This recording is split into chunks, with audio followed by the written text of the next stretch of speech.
Timothy chapter 5, verses 17 and 18. All right? And I read from the Good News Translation, and so here's what it says. I'll start reading while you're headed there. 1 Timothy chapter 5, verses 17 and 18. The elders who do good work as leaders should be considered worthy of receiving. Oh, you all stand? Okay, hurry up, because I ain't going to read a lot. All right, y'all ready? Here we go. Elders who do good work as leaders should be considered worthy of receiving double pay, especially those who work hard at preaching and teaching. You may be seated. All right, some of you didn't even stand like, I ain't even going to waste his time. I'm good with that. I want everybody to look at him, point your hand towards him and her, and say, you deserve double honor. Okay, we're going to try one more time. I need you to say it with great force and great veracity. Let's all say it together. You deserve double honor. You ready? Here we go. You deserve double honor. Okay, good. Awesome. In Acts chapter 1, we witnessed the birthing of the church. It was done organically. This 120 persons who gathered in this room that we now call Pentecost. And really, Pentecost was not a Christian experience. It was a Jewish festival. And God, in his incredible ingenuity, employs the use of a Jewish festival where millions of people would gather, and he used it to birth the church. And so when the church was birthed, it evolved from 120 people to several thousands. And then when you involve men like Paul, the church expands from Jerusalem to now Gentile communities or regions. The powerful thing about the birthing and the expansion and the growth of the church was that even though persecution was a part of the driving force of the church's expansion, and suffering was a strategic instrument utilized by the infinite to produce a courageous, emboldened people who would live with great passion and great love for God. It was through that where all of a sudden the church needed to be more than this kind of loose network of personalities to become now organized. Cataclysmic shifts occurred then in operation and in order. And so when we get to 1 Timothy, and most suggest it was written by Paul, some question that, but when we get to 1 Timothy, what we see is the writer of 1 Timothy now talking about the organization of the church. He now says that there must be clear lines of communication and accountability. And while this letter is intended to present this youthful young man and to give him grounds by which he functions, it is clear that the church has shifted, and it no longer can be just simply a gathering of people every day in several houses using the model of the synagogue. No, the church now must function from an organized entity. Here's what's key, because now there are enemies within as well as without.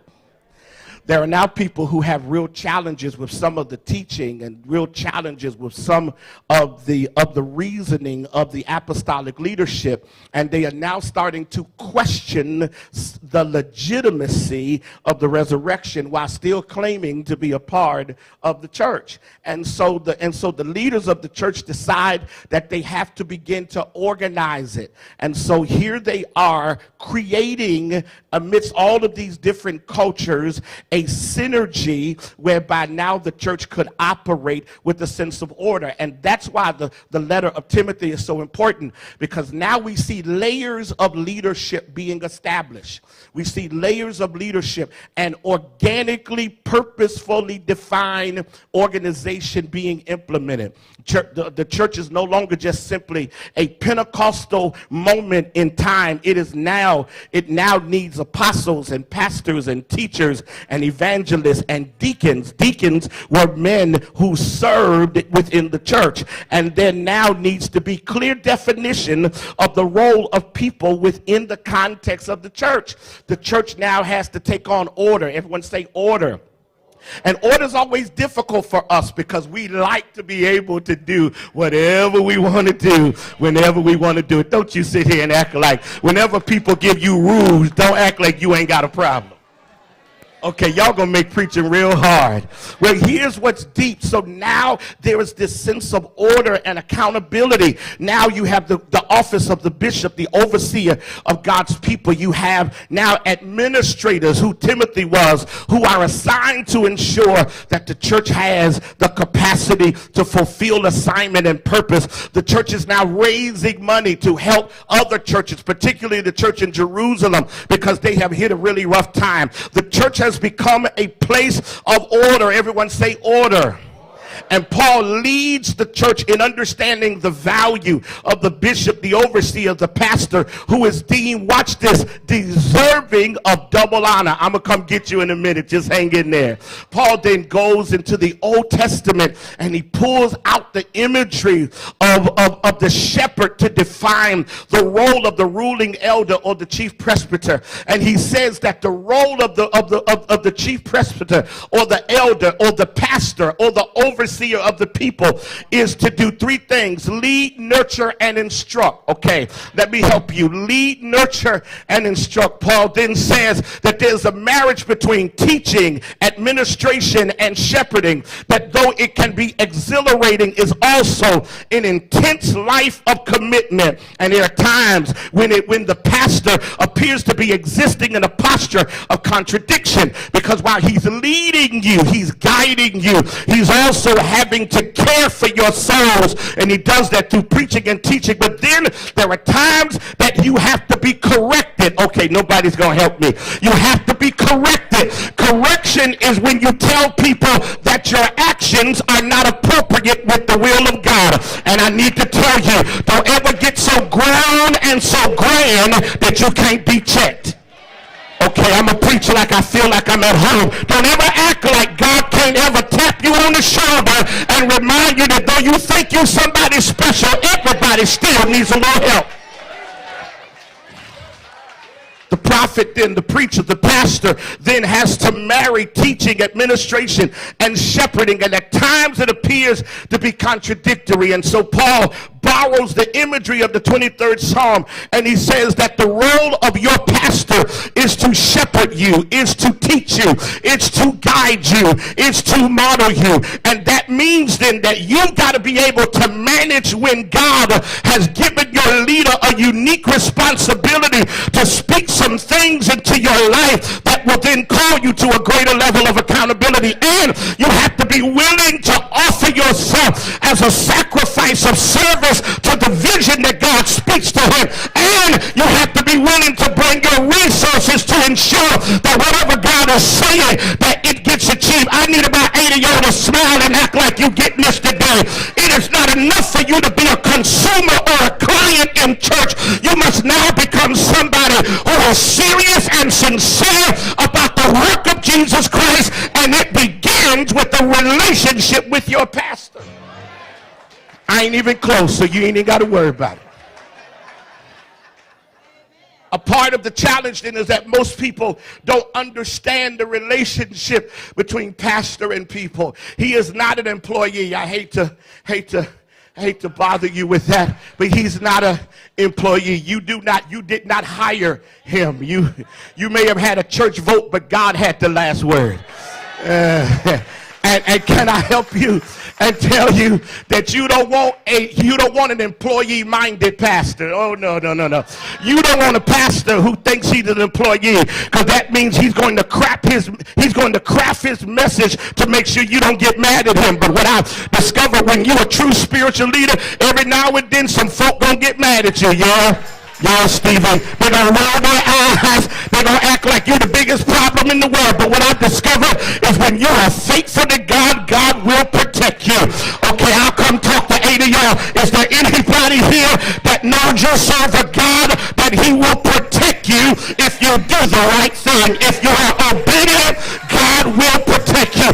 I know some of y'all real sophisticated, just got your hair done in your nose, but can you slap your neighbor high five and tell him he will protect you?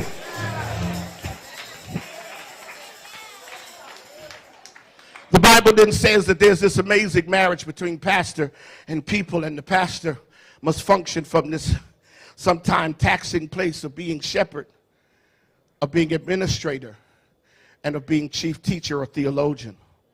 Most people don't understand the role of their pastor, so they judge them by secular or humanistic terms. They mismanage the spiritual assignment and responsibility. And there are so many pastors today who are drowning. As your pastor stated, I cover about 35 pastors. I can dare say that over half of them are in a very difficult and dark place. Leading today's people is very challenging because secular society has now arrested the sanctity of Sunday. Sunday is no longer our day anymore. It has been arrested by recreational sports or family obligations or just a sense that I do not feel like it today. The fact that so many people no longer value the church. And there's now a millennial generation that challenges the legitimacy, veracity of the gospel as it is communicated through flawed vessels. Reality is that your pastor is a flawed man. That's the genius of it, is that he's a flawed man. That's the genius of it, is that he's a flawed man. That's the genius of it, is that he's a flawed man. That's the genius of it, is that he's a flawed man. The genius of it is that God decides to call people who ain't perfect, but they're usable. Okay, I'll step out of that for 2 seconds, look you in the eye, and ask you, how many of you are excited that the Lord still keeps waking you up after you've been you? Okay, I'm looking at some of you, and I can tell some of y'all are a trip. Don't you sit here and act like it. I'm looking at some of y'all right there and say, you are a hot mess, but look at how much God has loved you with your hot mess self. Even if they don't want to say amen, nudge your neighbor anyway and say, he's really been good to me because he keeps loving me while I am who I am. Yeah. So here's this amazing relationship between pastor and people. It is governed by shepherding, by administration, and by teaching and preaching. And the Bible declares that this person who is faithful to this deserves double honor. Wow, double honor. And that every local congregation then must understand that when you have someone that you can celebrate, that you also have a responsibility to them. That you do not simply leave them out there to carry the bulk of the weight, but you care for them, understanding the value of him, and their sons. That you recognize that that his family is still there here, and you must defend them and protect them and guard them. Double honor then is something very powerful, because you ready? Double honor is appropriate, deliberate covering of the one who covers you. It is appropriate, deliberate covering of the one who covers you. Flowing from, you ready? Flowing from, you ready? Flowing from a godly value and divine love for them.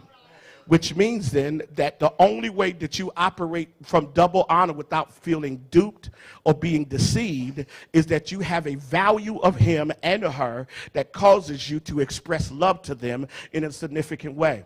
Listen, I'm married. I'm happily married. I got a beautiful wife, 3 amazing children. They're all girls. God has a sense of humor. They're all girls. God has a sense of humor. He gave me all girls.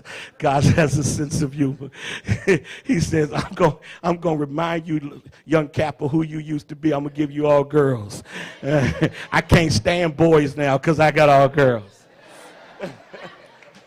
Right? And so my daughter got married recently. My oldest daughter got married, where in actuality, she had a private ceremony in August, but she had a public ceremony in February. Mother, she had a private one in August, and I performed it. It was a blessing. But then she had a public one that I had to pay for, and she didn't have it.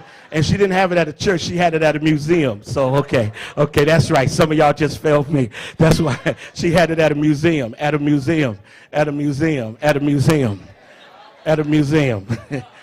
Black folk don't get married at museums.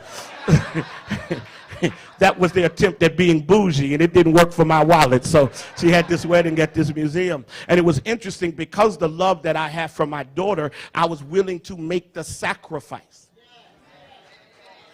When you love your pastor and his family, you make sacrifices. Okay, I only got 8 people to clap, but the rest of y'all will get it on the way home. The reality is that double honor comes from godly value and divine love. It is an expression of gratitude and an extreme act of affection towards them, which does include compensation. It actually has to do with affection and affinity. It is difficult to lead people who are strangers, and understand what I mean by strangers. Most of you will never have a meal with him. Most of you will never come to his house. Most of you will never engage his life in any significant way outside of coming on Sundays and or Bible studies or being involved in certain ministry areas. There will be 99% of you who will never have a real intimate moment with him, because church today is not designed for that. Because reality is that most of you are busy people. You do your thing, and by the time you get ready to come to church, you are fitting church in as a part of your weekly routine. And so you've got to be able to spiritually see him outside of just simply measuring him by the performance of what happens in the pulpit. You'll get it on the way home. So there must then be a divine encounter in your heart so you can have healthy affection and affinity to you. Y'all look like the deacons, so y'all saying amen yet?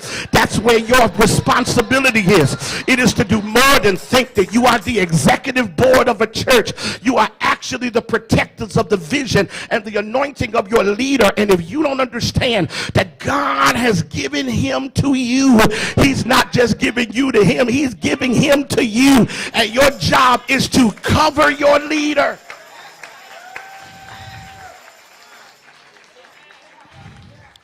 And it involves, and it comes from gratitude, and it comes from being appreciative. So what does it mean to express double honor? I got 13 minutes chance and I'll be done.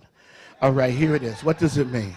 The first thing it means is to express double honor has to do with verbal acknowledgement. Verbal acknowledgement is important because the leader must hear from you as he or she is doing the work. Something very important.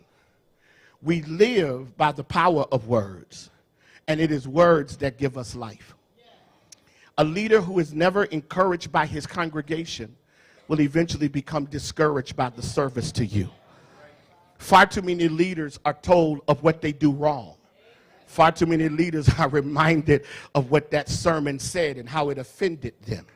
Far too many leaders are pushed and prod to believe that they are always on edge and that in one moment you could walk away. And so for many of us, we have to live with the possibility of rejection. I want to say something very deep to you. Maybe it's never happened to Steve, but it's happened to me. I want to tell you how really weird it is to be a pastor of a church. People come to church every week, and you have to try to entice them to give money to something that they may not directly feel benefits them daily. And then you got to encourage them to believe in something they can't see. Let's just be real. Ain't none of y'all ever never seen God. Nah, you ain't never seen God before. That's why the atheist has this amazing concrete argument when it comes to Christians, because we say that there's a God, and this God controls my life, and he determines my actions, and if I serve the Jesus who died on the cross for my sins, then I'm going to go to this wonderful, incredible place that nobody has an address for called heaven. So imagine then spending your whole life having to get people to walk in faith and never being told, I appreciate you. How many of you will acknowledge right now that you are grateful for this man?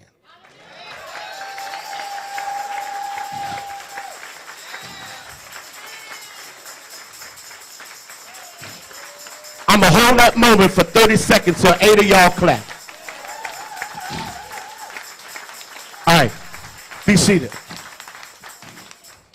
Here's the power of that moment. Now take that moment and make it 365 days. Take that moment and pour into him and his wife every chance you get to say thank you. When a sermon blesses you, email him or text him. Or wait around service and say, Pastor, thank you for laboring in the word. Here's what many people do not understand. To develop a sermon every week means we have to figure out how to say the same thing differently 52 times a week. Okay, let me see if I can come get some of y'all. We have to say to y'all different stuff. We have to say the same thing in different ways every week. Okay, don't act like you ain't never sat here and say, I think I done heard that before. You probably have heard it before, because it's hard being creative every Sunday. It's hard trying to figure out how to say something to get people inspired. And yet when God uses him to speak into your life, you need to walk up to him and acknowledge it. Don't be stingy with compliments. Here's what I discovered. If a husband doesn't compliment his wife, somebody will, okay? If you don't know how to rub your husband on the back of his head and tell him, boo, I thank you for you, somebody else will. You can sit there and be cute if you want. Don't be stingy with affection, because eventually you become starved with a need. Double honor requires verbal acknowledgement. Some of you can say with great confidence that he has preached you through pain, that he has walked you through some difficult times in your life, that his sermons have made sense after they were preached, that you say, oh my God, pastor must have been in my house. Anybody ever thought he had bugged your house? Like, how dare you be in all of my business? Verbal acknowledgement. Here's second thing, material support. Yes, it is about compensation, but it's deeper than that. It's about providing him with the resources to do the vision that's in his heart to do. It's about making sure that he doesn't die drained from this.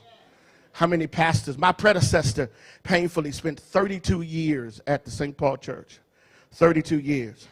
His last memory, brothers, was a church meeting that went bad. He was 80 years old, went to the hospital. They brought him out the hospital, sir, to have a church meeting. Church meeting turned really bad. He said to those people with tears in his eyes, and pain in his voice, he said, God's going to send somebody young enough that y'all can't do this to. And when they took him out in a wheelchair, the next time he returned was in a casket. 2 weeks later, they rolled his body in. He died a broken and unhappy man. Church is not supposed to kill the leader.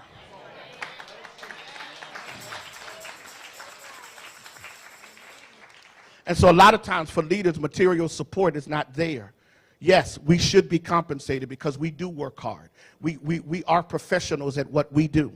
We pay doctors, we pay lawyers, but we want to cheat preachers. And because some of you have seen really bad examples of preachers who pimp and manipulate people, you think that you must starve your pastor to prove that y'all ain't like them. But here's the sad thing. If you're going to take somebody's bad example and use it to mistreat your gift, you crazy. I wanted to call you something else, but some of y'all look like y'all fight. You crazy. There are husbands that play on their wives, but if yours don't treat him like he does. There are mean wives, but if you got a sweet one, don't treat her like she the problem. There are some bad cheering in the world, but if God gave you a good child, you ought to be grateful. You don't treat the people you love by the examples and optics of people who have mismanaged theirs. Yes, double honor requires material success. You pay him well, you celebrate him, and you provide for the vision. But here's the third thing, and now I'm going to drill down deeply and quickly. The third thing that expresses double honor is lifestyle alignment with what's being taught and modeled. This is probably one of the biggest things people don't understand about pastors and preachers, sir. Is that people don't understand how painful it is for us to preach and teach, and then people live totally outside of what we preach and teach. It is difficult when you stand up every Sunday to teach a message of love and all you see is hate and misery. It is difficult when you tell the church, let's be forgiving, but then you watch people get in public forums and act like they have no God in them. It's challenging when you rise up every Sunday to speak the truth of God, and then people are mean and indifferent and cantankerous, but they keep coming to church. Can I just be real frank with you? If you that miserable, keep your happy hips at the house.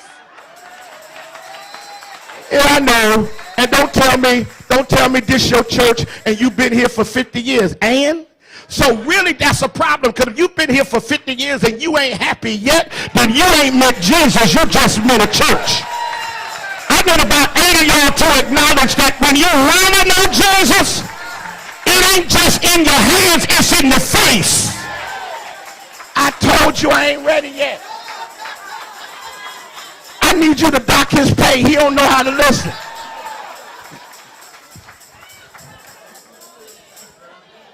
He looked at me smiling like, yeah, that ain't funny, preacher. That ain't funny. Watch this. Imagine then, come here, Junior. Come here, man. Stevie, come here. Yeah, you come here. Yeah, come here. Come up here. What's your good-looking, light-skinned self? Stand right there. Come here. All right, you stand right there. All right, stand behind your dad. Here's what it looks like. Y'all face me. Stand behind your dad. Your dad imparts life principles into you. And he gives his heart away to you, and he tries to make you the best man you can be. And then start walking. And you decide, move over there, that you're not going to align yourself with your father's teachings and voice. Two things happen immediately. The first thing that happens is that now you are vulnerable to exposure to stuff you're not mature yet to handle. And the second thing that happens is that now you have to go through experiences that realign you. Okay, you'll catch it. So he comes in on Sunday and he ministers the word to you. And then you decide you're going to do it, you're going to do the opposite. And then you wonder why you go through stuff. Maybe because you're too busy being you till you can't be like him. Okay, that's good. Thank you, man. What is double honor? Is giving your pastor the respect of aligning your life. I have a lady in my church that's 85 years old, and she calls me her spiritual father. And she honors me as her spiritual leader. She doesn't use age to illegitimize my anointing. The genius of a church that operates in double honor is that you all align your lives. Here's the fourth thing. I'm almost done. Here's the fourth thing. You commit in a concrete way to fulfill your leader's vision. You commit in a concrete way to fulfill your leader's vision. This is really big. This is really big. This is really big. I read through the program and I saw things that he had done or things that he was attempting to do. And it was interesting that for every leader, you want to know what the real big challenge is for us? Is declaring that God said something, and then we come to people that we're supposed to be working together to achieve it. And it's not that you say no, it's that you never say yes. Some of you have not said no. You just haven't said yes yet. You haven't decided that you're going to participate in what God is saying. Now here's the other piece for him and for all of us as leaders. We have to build around us as well people we trust who can tell us the truth. But let me balance that, because telling me the truth doesn't mean that you suffocate the vision. It just means that you're helping me achieve it by making sure I don't make certain mistakes. Does that make sense? So let's just say that your role is not just simply to sit here every week and to administer communion and no, maybe your role is to pray for him and then strategically when he brings you vision to say, Pastor, I believe we can get it done, but let me offer this. Listen, he's been here 5 years. His father was here before him. Clearly, can I say something to y'all for real? Can I say something to y'all like for real? And y'all hear this like for real? Because I'm almost done. Can I say something to y'all for real? It's for real. Listen. They had me stay in Richmond, right? I guess that was Richmond, right? Had me stay in Richmond. So I used to live in Richmond. I worked for the Baptist General Convention of Virginia. I was director of Youth and Evangelism Ministries almost 20-some years ago. Yeah, I'm that guy. If any of y'all remember, I'm that guy. I used to be a little thinner. I could see my feet then, and I had hair. I'm that guy, right? So I know Richmond. I'm a graduate of Virginia Union. I got my master's and my D-Min. I grew up in Chesapeake, Virginia. I know Virginia. This ain't new to me, right? So we driving, but I forgotten that Goochland ain't really Richmond.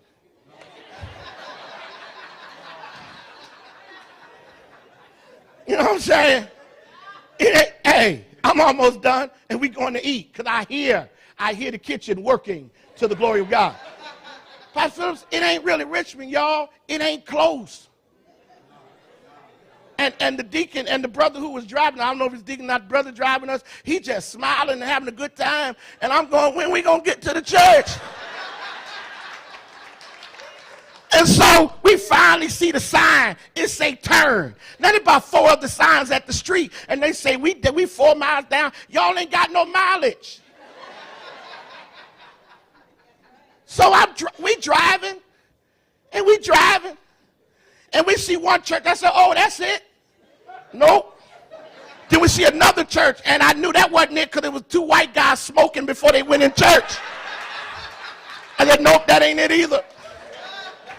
So we driving, and we driving, and Lady Nicole, we driving, and we driving, and finally there's an opening, and I see cars, and I say, Jesus, please, let this be the church.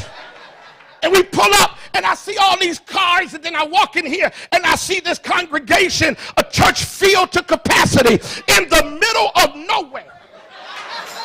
Now y'all need to be telling the truth. I came to tell y'all the truth in the middle of nowhere. So now let me help you celebrate. For God to be able to use a man to get y'all to come in the middle of nowhere says there's something that's going on in this church. And you ought to be excited that you are in a church that is still alive. Don't take that for granted. Y'all be seated. I know y'all tired of me, and I'm just tired.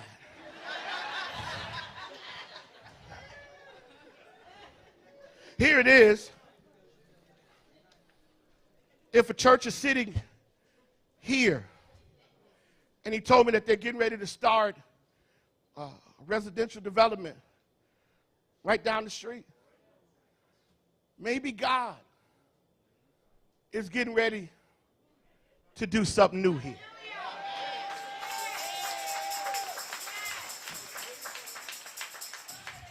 And maybe a mother's musical tribute was a prophetic preparation for her son.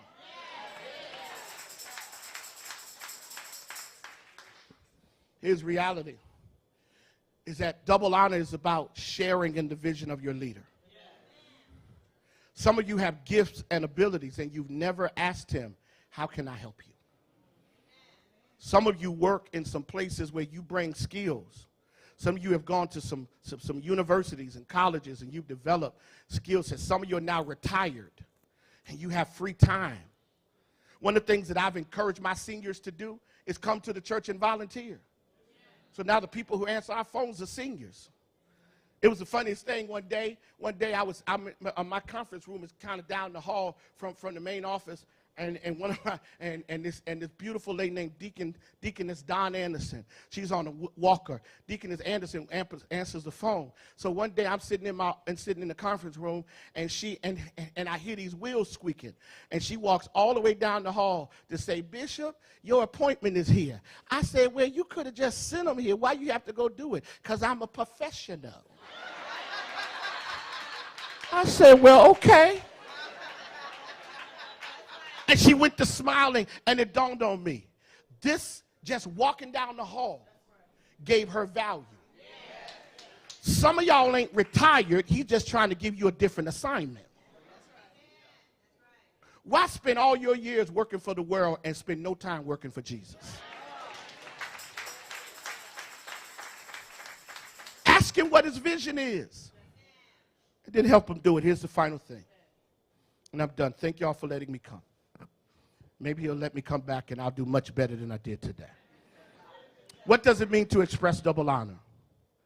It is to be deeply sensitive to the demands that pervades his life. Stand up, son. You see this man. He is your pastor, yes. But hear who he is before he's your pastor. Stand up, Lady Nicole. He's a husband. Stand up, sons. He's a father. Stand up, mother. He's a son. Stand up, sister. He's a sibling.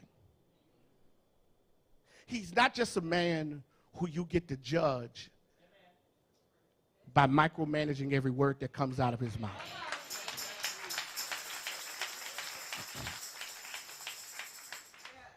He's a husband. He's a father.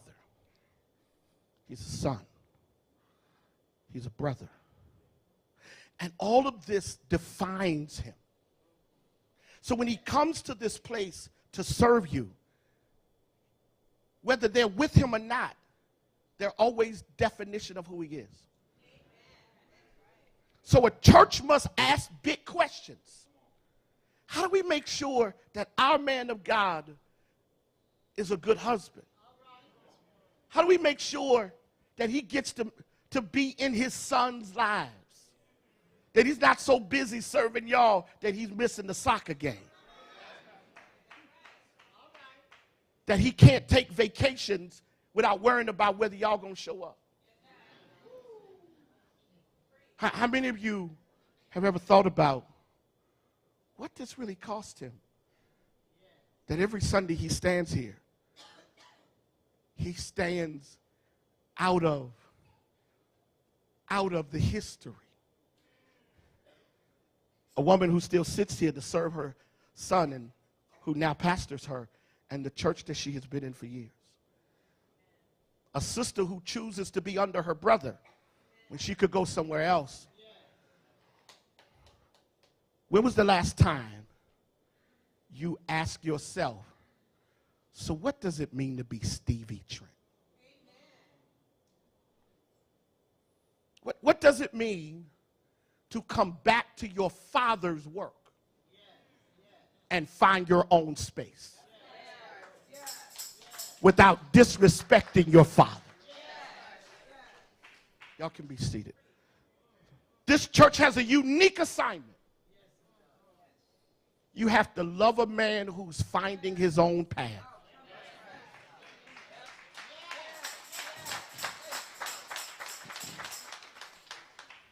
You have to take ownership of him. Can I be very transparent? There are so many pastors who are hurting so deeply because the people never show love. They just show that they own him once a week. So what's double honor? It's material support. It's lining your life up with what he teaches every week. It's becoming engaged in protecting his name. It's committing your resources and your gifts to his vision. Here's the final thing. It is caring about him as a person. My father pastored for 35 years at the Apostolic Church. One day as a little boy, I stumbled upon two women talking about my dad. It traumatized me that people who shout and say amen could be so mean to my father. I never told him, never mentioned it. But one day, one of the women got sick, and my dad went to visit her. And as a young man at that time, he took me with him. And I saw how he cared for her. And I had to fight everything in me to hate her. Because I noticed that when you needed him, he was there. But you never thought about who he was when you were talking about him. Can I close by telling you, be careful what you say about your leader. Because the same person you put your mouth on, you may need to get through your situation.